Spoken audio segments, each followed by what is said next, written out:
Hey everyone, welcome back. I'm Chris Cash, and as the title of this video explains, we're going to learn music theory fast. If you have your guitar, feel free to grab it. If you can sit near a piano as well, it wouldn't hurt. I've also included some links below in the description for some printouts that would come in real handy for you. So if you can download them and print them out, you'll find them very helpful. Alternatively, you can just take notes as you go, honestly. I mean, pause the video and write down the things that you either don't understand or do now understand. Because I can tell you, you're going to forget something in all of this info. Also, you honestly should save this video for another watch later. I totally recommend watching it more than once, going over the notes, and putting some of this stuff into practice. And with all that being said, let's go ahead and dive right in. The first thing we really want to do is define music. And then also we want to define theory. And we're actually going to start backwards. Music theory is an established set of practices that give you the guidelines or the mapping to tell you which sounds sound good together and which sounds really don't, to put it in basic terms. The reason it's called theory is because you have almost seemingly infinite ways to apply it. There's no one set mode of anything that you have to do. Although I can tell you there are things in theory that if you produce them just as explained, you're definitely going to come up with a music composition. But theory gives you the room to expand. Music literally to me is 50% math, kind of like audible equations and formulas, and 50% total artistic expression. There is no exact way you have to write music. So take it for what it's worth. Use these guidelines to unlock more expansive and interesting sounds, melodies, and rhythms. Which brings us to the real question. What exactly is music? Music is the composition and arrangement of tonal voicings to convey an audible idea, mood, sound, tell a story, etc. So what is all of that? Tonal voicings are another word for, well, sounds with specific pitch and frequency. Starting to sound complicated already, huh? Well, let's clean it up a little bit. The pitch is simply the measure of how high or low a sound is. You've probably heard the term high pitch before. Usually referred to like a whining noise, like a bandsaw, or maybe even a whistle. So what gives it any kind of pitch? Well, simply vibration. The way the human ear hears a sound in the first place is that an object will make vibrations, and those vibrations will travel through the air, get snagged on our earlobes, usher down our ear canal, and actually vibrate our eardrum at the same frequency, or literally a number of how frequent it vibrates in single cycles per second, to which our brain interprets those vibrations, and voila, sound. Now I hope that makes sense. Object vibrates, waves travel through the air, hit the earlobe, eardrum vibrates, same frequency or number of single cycles of vibration per second. Brain says, oh, that's what that sounds like. Got it? So now let's look at what makes music notes different from just any old plain sound you would hear in the world. Music notes are an agreed upon set of frequencies measured in a system called hertz that produce a constant and controllable sound, which that means it's a set of vibrations that cycles exactly the same amount per second. And this frequency, in example 27.5 hertz, vibrates exactly 27.5 times in a second. The fact that we can reproduce these frequencies and even modify them in mid-frequency is what makes them controllable. The fact that it maintains a consistent and particular amount of vibrations per second is what makes the tone constant. So constant and controllable. That's what makes music tones. These qualities officially make music notes. And if it falls within this set agreed upon range of frequencies, that's right, a range of vibrations, each having a unique, constant, and controllable tone. So how many of these frequencies and pitches are there? Well, let's talk about how many sounds and tones that the human ear can hear first. The human ear has been said by testing to be able to hear tones from as low as 20 hertz to 20,000 hertz, or 20 kilohertz. That's a lot of vibrations per second. Here,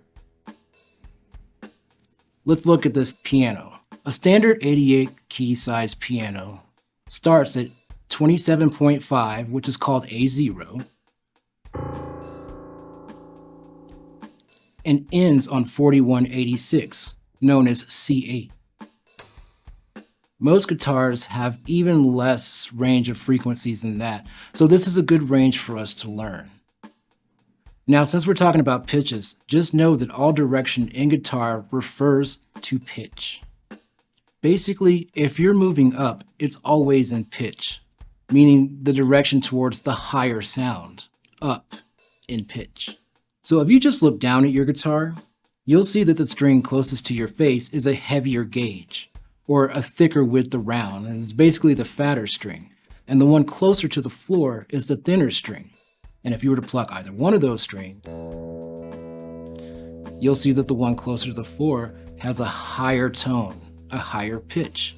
So hence, when you go up in your strings, someone tells you to go up the strings, not up the neck, but up the strings, they mean go up in pitch, which means to the top highest pitch of the strings that you have. Basically, your top string. So to put it in understandable terms, this is your top string down here, and this is your bottom string, because this is the highest pitch. Now, likewise, when you're moving up the neck, you're moving away from the head, because on any given string, you can see that the pitch goes up.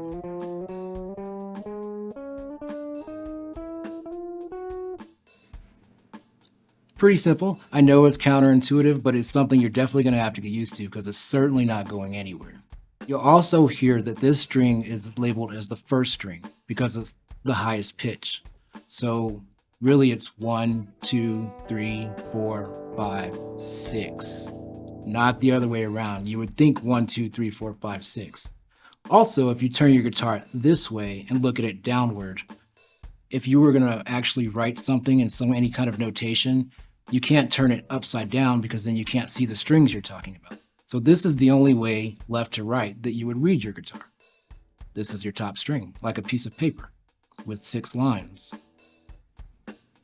So, just to get a grasp of where we're at, sounds are vibrations, music are vibrations with a constant and controllable tone, which are measured in hertz, either going up or down or being lowered or raised in pitch. And because of that, in guitar or any musical instrument, when you go up in pitch. When you come down, you do so in pitch. Pretty easy so far, right? So now we need to organize these frequencies, these tones, so that we can use them. And don't worry, you don't have to do it by their hertz frequency or anything, although you could, and we'll probably throw that math here later in the video. But for now, this is where the ABCs of music, literally the music alphabet, come in. So somewhere in time between all these controllable and constant frequencies, a set of frequencies was selected for their tonal quality, or the kind of sound that they produce, and they were labeled with the first 7 letters of the alphabet, A, B, C, D, E, F, and G, like the first line of the song. And if you're asking yourself, well, why just the first 7? Because it was noticed that once you reached the 8th note, going up in pitch in the series, it sounded exactly like the first note, just in a higher pitch. So think about human voices. You can have 2 people, one with a low voice and one with a high voice. The same quality of tone. Now these 2 contrasting voices can both have an angry tone.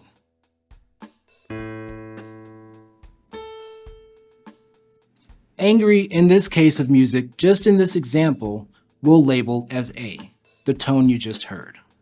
But to be honest, I don't want you getting too attached to these emotions that we're getting ready to add because they don't really represent the ones that actual tones and tone combinations do in music. So just keep that in mind. It's an easy example. Don't get too caught up in it. But to keep it moving, let's just say angry is A, B is bitter, C is cheerful, D is determined, E is exhausted, maybe F is fearful, G is grateful. And this is in either pitch, higher or lower. So you have all these tones of voice and higher or lower pitches. So once it was determined that these tones, angry or whatever, continued repeating themselves in higher or lower pitches, it was easy to say, okay, well, the notes of music are A, B, C, D, E, F, and G. There's no H because the sound directly after G is just a higher pitch of A. So it loops around, starts over. A, B, C, D, E, F, G. Now to tell it where we are when dealing with these, we've actually labeled them in sets, kind of like season 1, season 2. So let's say you have on a piano the low A. We already said that that's A0. So the octaves start at 0, they don't start at 1. You have the low A. The next higher pitch of A is A1. The next higher pitch is A2. The next higher pitch is A3, and so on. You get it. Keep A4 in mind. Now here's where that math comes in that we were talking about earlier. We know that A0 is 27.5 hertz, right? If you double the pitch of whatever note you're on, you're going to get the next highest pitch of that note. So you have A 27.5. If you double that and you hit the next A, A1, that's actually 55. You keep it up, 110, 220, and 440. You may have heard that your guitar should be tuned to 440 hertz before. That's what that means. It's just a, quadruple of our origination, 27.5. Pretty neat, right? And basically what that means is you take your guitar here at this A, and your entire guitar is tuned around that. Now we won't get into all that, but that's how it works. When you come across 440A, now you know what that means. Feel free to write that down. So every 8 notes, it repeats itself on the same tone with which it started, just a higher or lower pitch, ascending or descending. And so each labeled set belongs to what's called an octave, or a set of 8. Like an octopus has a set of 8 legs, or an octagon has a set of 8 sides. The notes of music have a sequence and sets of 8s. Starting over on what would be the 8th becomes the 1st. So there's 7 notes. A, B, C, D, E, F, G. Now, honestly, I feel like we've crunched a lot of information in a short amount of time, and I'm certain that you're pretty all caught up because it's easy to understand something when it's explained to you in the right order. So now we have the notes of music, A, B, C, D, E, F, and G. This was first, but then not long after, some folks came along and said, hey, we hear some other tones that we could probably use in here, in between this A, B, C, D, E, F, and G, kinda. We're missing some tones that we could probably use. And actually, since they were halfway in between some of these tones, this gave birth to the half tone, or the semitone, or the half note. Some of these are the terms you'll hear, and you'll also hear them referred to as accidentals. Now, as we can see on the piano, there's 2 sets of keys. There's a white set and a black set of keys. The white ones we've been getting kind of familiar with, but the black ones we haven't really talked about very much until now. These keys represent the half tones of music. And like I said, you'll hear them referred to as accidentals. Now on the reverse side, the white keys are referred to as naturals, which is the whole tone alphabet. It's a little more to it than all of that, but we're going to keep it simple. Usually when you're talking about a piano, the white keys are the naturals, and the black keys are accidentals. That's simply put. Now on a guitar, it's all of the frets that correspond to the tones. Like say this E. The guitar doesn't have space for secondary strings to represent the half tones. And on top of that, those tones can be found on each string. However, it's not exactly easy to see where the accidentals and the naturals lie on guitar, so that's why you can see why we're using the piano. So let's look at a white key on the piano. Here's C, and here's C on guitar. On a piano, when you go up half a tone, from the C, it's actually landing on a black key. However, on a guitar, it's actually the next fret to it. So you're going from C to D, going up the semitone, but on guitar, it's all in a row. Now you can definitely see why we're using the piano. And quite honestly, this music theory applies to all instruments of a tonal quality. Another thing you may notice on a piano that there's two sets of white keys that don't have black key in between them. That means that the half spacing in between them is still exactly an entirely different tonal quality between them. An example, remember we said A was angry, B was bitter, and C was cheerful? Well, A, you can be angry and bitter, so you can be angry and bitter, but you can't really be bitter and cheerful, since they possess two completely different tonal qualities with no mid-tone between them. That's their spacing. They are each other's half notes. And these two sets you need to be aware of are B and C and E and F. Their half-tone raise or lower in pitch are each other. And you should definitely write that down, especially for the guitar.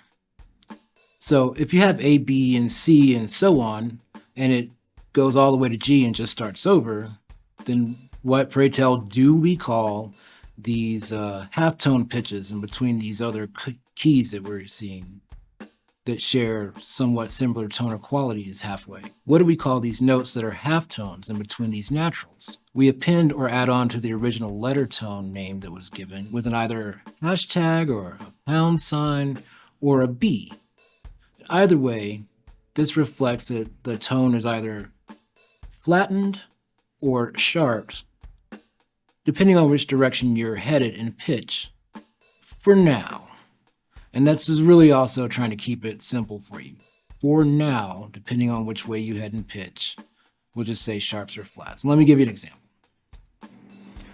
The halftone name between A and B would be A sharp if you're ascending or going up, the way that Jesus, I guess, ascended to heaven is a good way to put it, to the B direction in pitch, so you're ascending in pitch. That halftone, we would call it for now, again, just to keep it simple, call it A sharp. Now, if you were going from B towards A, descending, like an airplane descends, then it would be B flat. Sharps and flats are probably a term you've heard before. If you haven't, surely someone you know has, so feel free to ask somebody. Now, I can say there's rules about going up and down and what you name your sharps or flats, but we're not going to get into all that. Just for now, if you're going up, go ahead and call it sharp. If you're coming back, go ahead and call it flat. Here's an example. A way to remember it that I like to think of is falling flat on your back. So if you're going backwards, you're flattening something. And then, of course, the first side is only two to worry about, so sharpening or flattening. You should definitely write that down. And so now, let's throw all of that together in two very simple sentences. There are 12 notes of music, being A sharp, B, C, C sharp, D, D sharp, E, F, F sharp, G, G sharp, and A. There are 7 naturals and 5 accidentals that comprise these 12 notes. And pow, just like that, you're halfway through your music theory crash course. Now, of course, these 12 notes have ascending and descending octaves, so there's way more than 12 tones, and this is something a lot of people get mixed up on, but there are only 12 notes of music. So don't forget that notes and tones are not exactly the same thing, but they are. And so now we've officially learned the ABCs of music. Let's go ahead and jump right into the 1, 2, 3s. So now we have all these tones of music, but how do we turn these tones into music? We definitely can't play them all at once. That's not music. We can play one at a time, but that's not really any song that you hear a lot of. Actually, even if you hear it somewhere, you definitely won't hear it for an entire song. No, we can try to skip around aimlessly.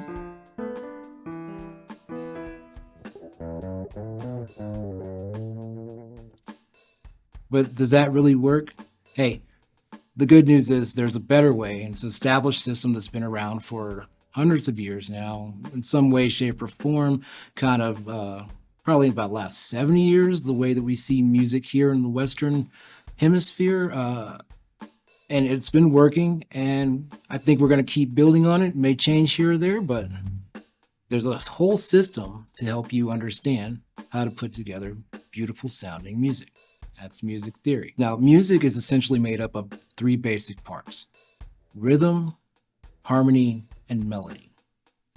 The overall rhythm in most playing situations is carried by a percussional instrument like the drums.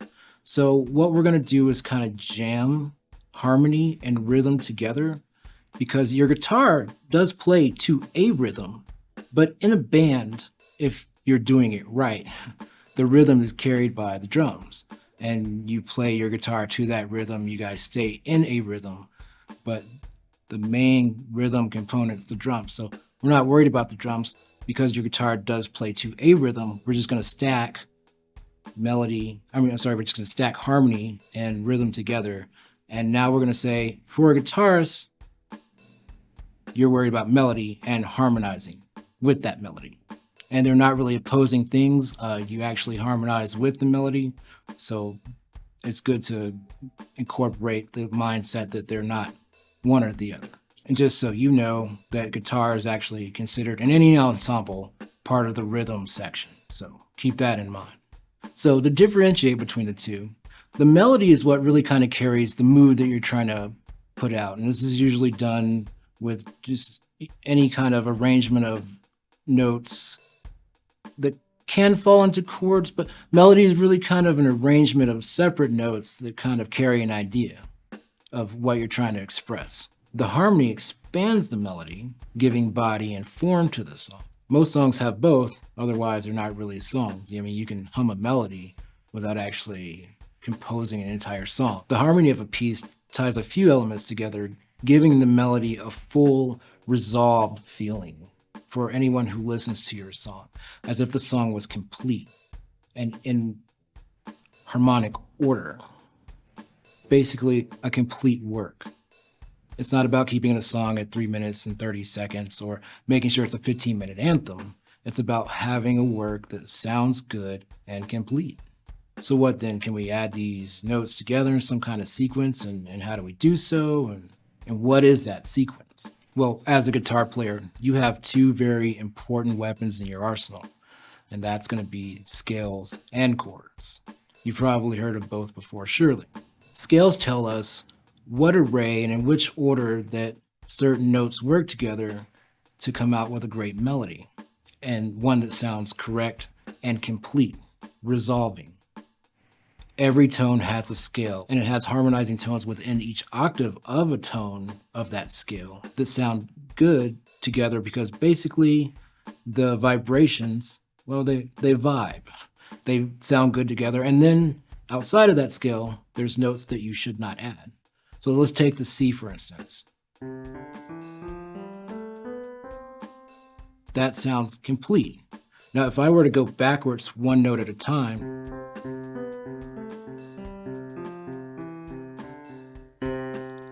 that sounds complete. What happens if we throw in some of these accidentals that don't go into this scale? That sounds awful, right? That's why we need to know which notes go where. If you add wrong tones, you don't get harmony with a scale. You actually get what's called the opposite, cacophony. So melodies are notes that are comprised within a particular scale, depending on the home tone or the root note. The term root note is something you're always going to hear, so you need to go ahead and get used to it, especially when referring to scales. everyone's gonna, well, what is the root note of the scale? It's something you need to know to be able to figure out where you're at in the scale. You can't figure out where you're going in the scale with the notes unless you have a home note or root note. There are a few different types of scales, but no matter what scale you're trying to learn, any of them have a root note with corresponding notes to make that scale give it the mood. Scales and melodies within those scales are what actually set the moods. And like I said, I didn't want you to get attached to A and B and C because this is what really sets moods in songs, depending on what scale and what arrangement you're trying to play within there. However, no song is comprised of scales alone. No one's going to listen to a 4-minute solo. So to build out and fill out these scales and these compositions or these works of ours, we add chords and chord progressions that actually correspond with the scale that we're using. Whether you're playing an entire guitar solo or adding little melodies throughout the song, the scale that you choose should have the chords and chord progressions, or the chords that you choose should have the scales that coincide with one another, for sure. And at any rate, either one of these is determined by the key of your song, otherwise known as the key signature. From our early example, we said that A was angry, right?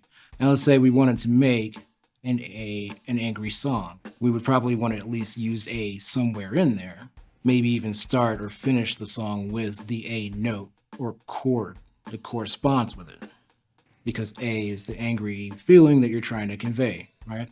So we know that we're going to use an A scale. We just need to know how to build out that scale. And from that scale, we're actually going to pull chords to harmonize with it so that the song feels complete and has resolution. So let's define exactly how a chord is formed so that we can choose the right chords for the moods we're trying to convey, and also that go with our piece, and also go with the right scale. You're probably asking yourself exactly what is a chord, how is it constructed, how do I put it together, how's it done on guitar? We're going to get to all that, but let's start and keep it simple. You need to know the structure of how they're formed from the bottom so you can take any chord that you want and form it by just using this simple formula. So defining a chord is at least 3 tones played at once, and it's known as a triad that is comprised of a root note and 2 accompanying notes, depending on what the mood is. Now, this is how moods are actually set. They're set by using majors or minors or sevenths, and that's something we're not going to get completely into, but as a guitarist, just know you're really worried about 2 types, and it's major and minor, and everything else that you're going to learn will build off of that. These are the 2 types of chords that you're going to play the most often. So you've either heard of, C major or A minor or D diminished or G sharp augmented, but no matter from any of those terms you heard, it's either going to be major or minor. If it's minor, it'll be declared as minor. Sometimes you won't get major, like say just a G chord, but if it's minor, it'll definitely be notated as minor. Major can just be assumed. So guys, this is where we get into the 1, 2, 3s of music theory and forming chords and scales. We've already said that a chord is at least 3 notes within a particular scale that match that scale and that all sound good together. They vibe.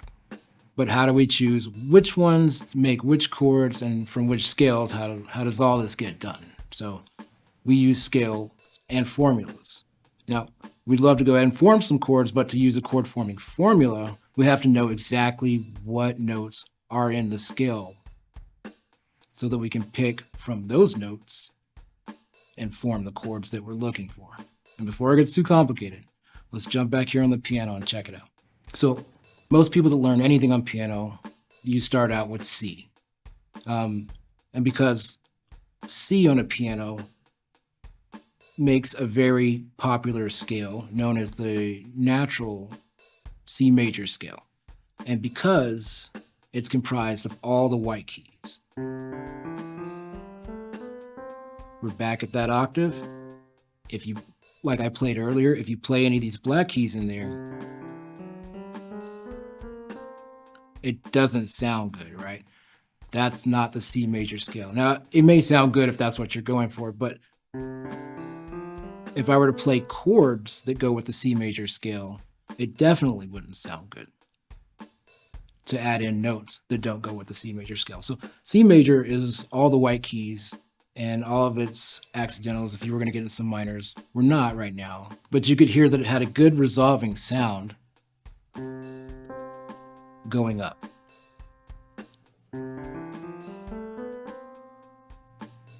So you might be asking yourself, well, if that's all I have to do, why can't I just start at A and go all the way up? And that's because they don't fall within the major scale formula that you're getting ready to learn right now.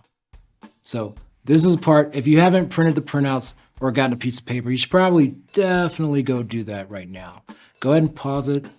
I'm going to go ahead and continue. So if you don't pause it, you're going to miss a lot because it starts now. So even if you can't print it out, you can definitely use the printouts to kind of draw a replication, if you want to, of the piano or anything of the information that's included. So by all means, please do. But let's continue. We're going to look at the major scale formula, right? Start there because that's where everybody starts.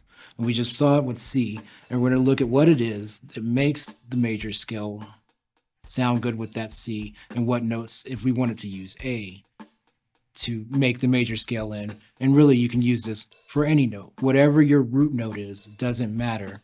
It's still going to be the major scale either way. So let's finally take a look at what it is. So this formula tells us how many intervals, the spacing in between the notes that we need to travel to keep the frequencies that sound good together and keep out the ones that don't belong. The intervals are the number of steps that we take from one note to another, either in ascension or descension, to fill in our scale. Another way of saying it is I'm going from C to C sharp would be to say that I'm ascending a half tone from C to C sharp. And so I'm moving one half step. I'm going to move another half step here to another half step here to D, D sharp, E, and so on. If we go from C to D, that's 2 half steps. That's all you have to worry about though. It's just half steps and whole steps. You may hear 4 half steps, but you're not going to hear anything like a double step or a triple step. It's just steps and half steps. So just keep that in mind. It's good to know the information you don't need to know or is false in your mind. That way you don't get caught up, get confused. So C to C sharp, half step, C to D, 2 half steps, or 1 whole step. 1 whole tonal step. Got it? So finally, here's the formula that constructs the major scale and the amount of steps that we need to keep all these harmonizing tones from our root note sounding good. The formula and the number of steps in between the root note and its octave basically is whole, whole, half, whole, whole, whole, half. Say it with me. The American Western major scale is whole, whole, half, whole, whole, whole, half. Now, our root note is not the number 1. That's the note we start with. In this case, I'm going to show you how it works with C, because it's really easy. C, we're going to go 1 whole, which is 2 halves, and land on D. So whole, whole, and land on E, skipping over D sharp, half, whole, whole, half, whole, whole, whole, half. Right back on C. Whole, whole, half, whole, whole, whole, half. And you can see how that works to keep it all on the white keys. But with A, you can't exactly do that.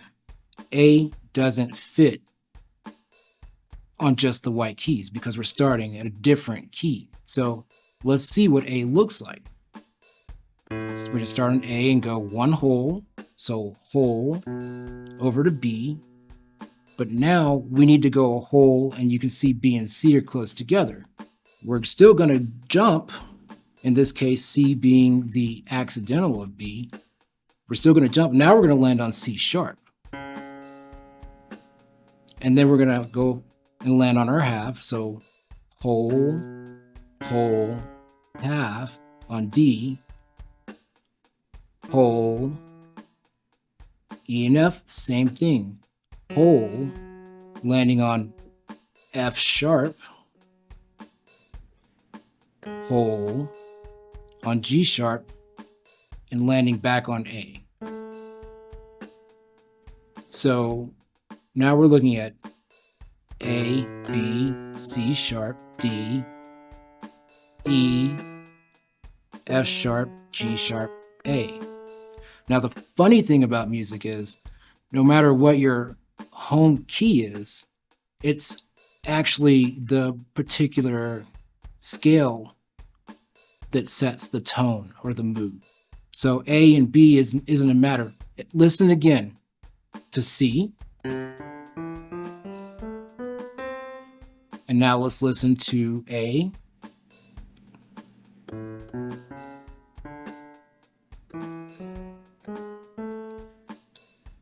If I were to go A with all the white keys, you can hear it was some difference here where it should have been, right? Something to practice. If you have a piano, by all means, do give that a try. But now we know, say it again one more time, whole, half, whole, half. Make a song out of it, write it down. You know, I'm not going to say tattoo it to you, but whole, half, whole, half. That is the major scale. Now, whatever note we're in, we're going to use that scale to find the chord or the three notes that we need to play at the exact same time to make a major chord of the scale that we're in. We're going to stick to C. So we know that all the white keys all the way up are going to be the C major, right? So we're going to use the formula 1, 3, and 5 to make a major chord. We're going to start on our root note C and go 2, 3, 4, 5. 1, 2, 3, 4, 5. That is a C major chord. A is not the same. Actually, this is an A minor, and we'll get into why. But let's take A and space it out the way that we did for C major. We're going to go 1, 2, 3. So it's whole, right? So 1, 2, 3, 4, and 5. Oops, sorry, 5. Whoops. So we're going to go 1, 2, 3, 4, 5. That's an A major chord.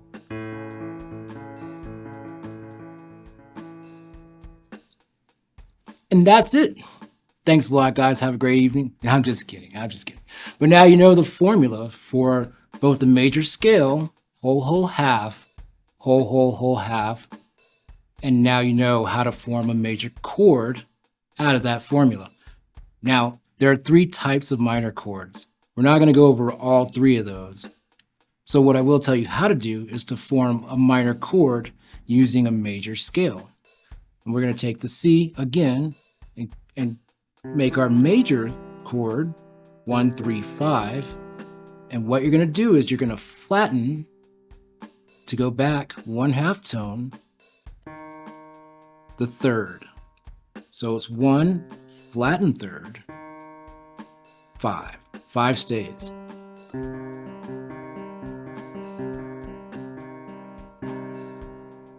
And that's it. Major, minor. And that's why the A minor is actually the first three, or the what would look like the C 1, 3, 5, because we're actually using this as our third, properly so, in A minor or A major.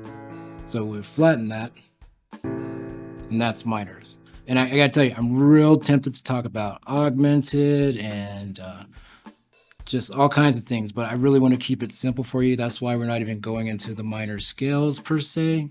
We're just going to start there. And I got to tell you also, everything that you just learned is the very, very basis of music theory. You haven't missed anything. The very fundamentals and foundations will be built out from there. Everything you know, except for rhythm. We didn't go over time signatures. I will in another video, but I really want to keep this simple for you. And that's it. And that's a very good start. Very good intro into music theory. I hope you learned a lot. I hope you had a blast. If you have any questions, please like, subscribe, and leave them in the comments. And if you do subscribe, by all means, at least let me know in the comments so I can say hello. You're definitely going to subscribe to the next video, Guitar Basics 101, because this is where we're really going to get our hands on our guitar and apply everything and then more that we learned on the piano over here and start really learning how to play this thing instead of having it sit in our closet or in the attic or as an idea in our head. So don't be in a rush, give it some time, let all this sit in. Come back, rewatch the video, print out the notes or make copies of the prints yourself somehow, draw it out or whatever. They're pretty simple. You can't really go wrong. Copy all the definitions in the bottom and let's get you moving on to the next stage. And so let's keep it simple. Real simple recap. Sounds are vibrations. Music is a particular set of frequencies and pitches. We determine which ones sound good by formulas, and we have formulas to make these scales that go together, and from these scales we pull out the chords we want to set the moods of music. It really is that simple in the beginning for you. So I don't want you to think you're missing something. That's music theory. Basics in a nutshell. Thanks a lot, guys. I'm Chris Cash. This is Guitar Goodies, your YouTube hotspot for free tips, tricks, and, of course, music theory. Thanks. God bless.